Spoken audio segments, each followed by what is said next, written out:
Salut, c'est Greg, merci de me rejoindre pour cette pause café.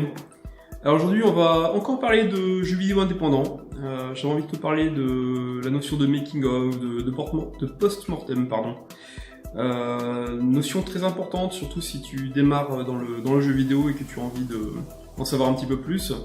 Alors le making of, tu le comprends, c'est comment c'est fait, et puis le post-mortem en général, ça reprend la même notion, mais en même plus on a la notion de comment ça s'est passé, qu'est-ce qui n'a pas fonctionné, qu'est-ce qui s'est bien déroulé. Voilà, donc aujourd'hui j'ai un peu les yeux éclatés parce que j'ai passé toute la journée à faire des vidéos, donc une formation que je suis en train de préparer qui sera bientôt disponible, qui m'amuse beaucoup, je t'en parlerai un petit peu plus tard. Pour l'instant, je te propose qu'on commence directement sur le sujet. Donc il s'agit je vais te présenter le monde des ronrons de Christophe Koller, qui a fondé DK Games en 2005. Alors c'est un post-mortem qui date un peu, mais il a l'avantage d'être français, et puis en même temps il est quand même relativement bien détaillé, hein. Il est très très bien documenté, je crois qu'il n'y a pas d'équivalent en fait, hein, en termes de jeu. Donc voilà, écoute, je te propose qu'on attaque directement, je te montre en vidéo, ça sera plus explicite. Le monde des ronrons est un simulateur de vie en 3D dans la lignée des Tamagotchi, édité sur Nintendo DS, PS2 et PC. Tout débute avec la naissance de votre ronron. Il faut ensuite s'en occuper en répondant à ses besoins. Les créatures doivent ainsi boire, manger, jouer. À l'image des Sims, si votre bestiole désire se laver, la jauge correspondant à la douche va virer dans le rouge. Si vous êtes attentif, les jauges de vos ronrons se maintiendront dans le vert et tout ira bien. En revanche, si vous faites n'importe quoi, votre ronron tombera malade. La vigilance est donc de mise, surtout si vous élevez plusieurs ronrons. Ayant un budget plus que serré, Christophe s'est constitué une équipe de freelance qui a accepté de travailler sur un premier projet avec des prix plus que raisonnables. Ce que je retiens, c'est toute cette confidence qu'il nous fait à plusieurs niveaux. Ce qu'il a ressenti, ce qui a fonctionné et ce qui a merdouillé. Les difficultés pour trouver un éditeur, mais aussi pour travailler à plusieurs.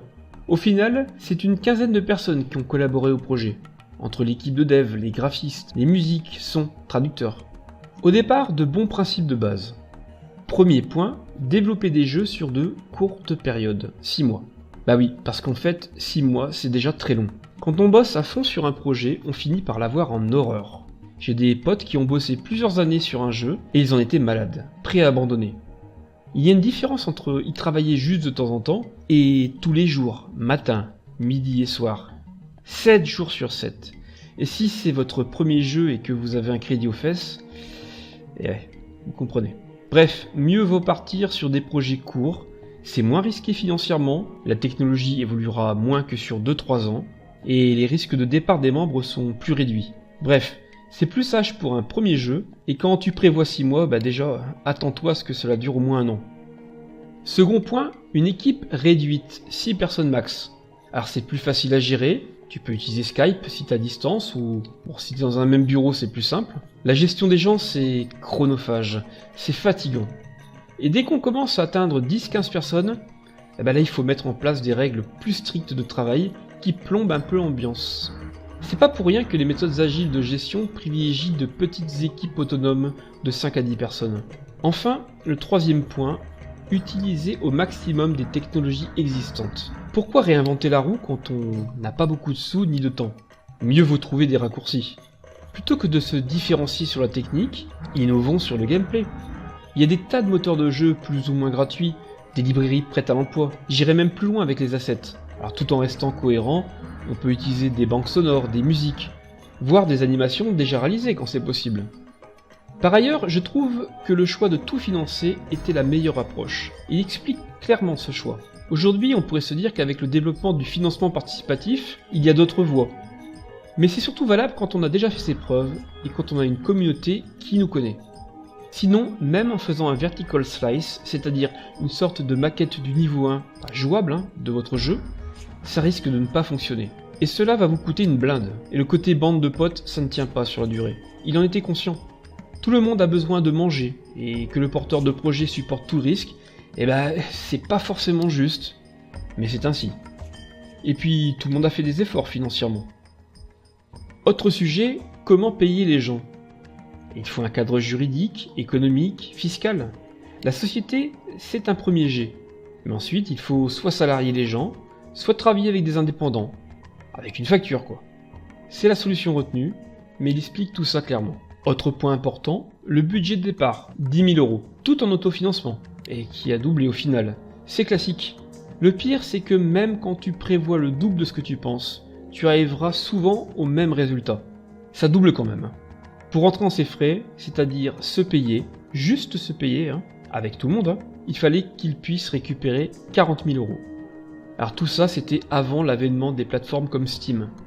Il fallait contacter les éditeurs pour espérer être en rayon dans des grands magasins. Et la réponse des éditeurs est invariable. Votre jeu nous intéresse, envoyez-nous une version jouable et nous allons l'évaluer. Il est en effet rare qu'un éditeur dise non immédiatement. Ils sont toujours intéressés, à moins que le produit ne corresponde pas du tout à leur gamme.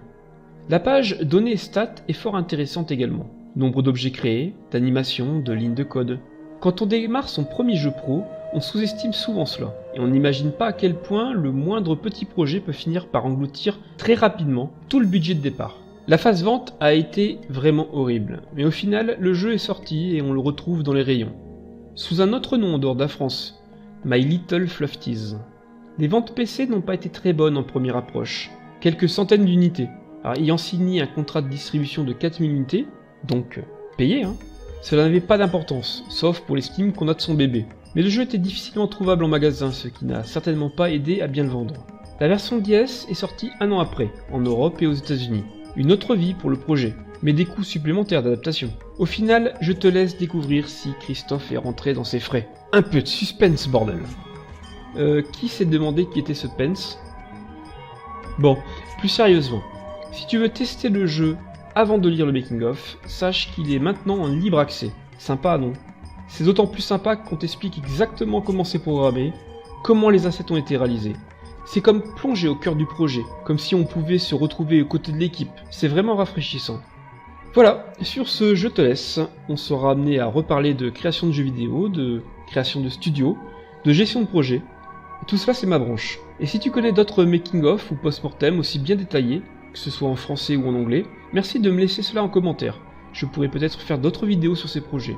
Si tu as aimé, merci de mettre un pouce haut pour améliorer le référencement de cette vidéo. Tu sais, les temps sont durs sur YouTube. Et sinon, je te dis à très vite pour la prochaine pause café. Ciao ciao.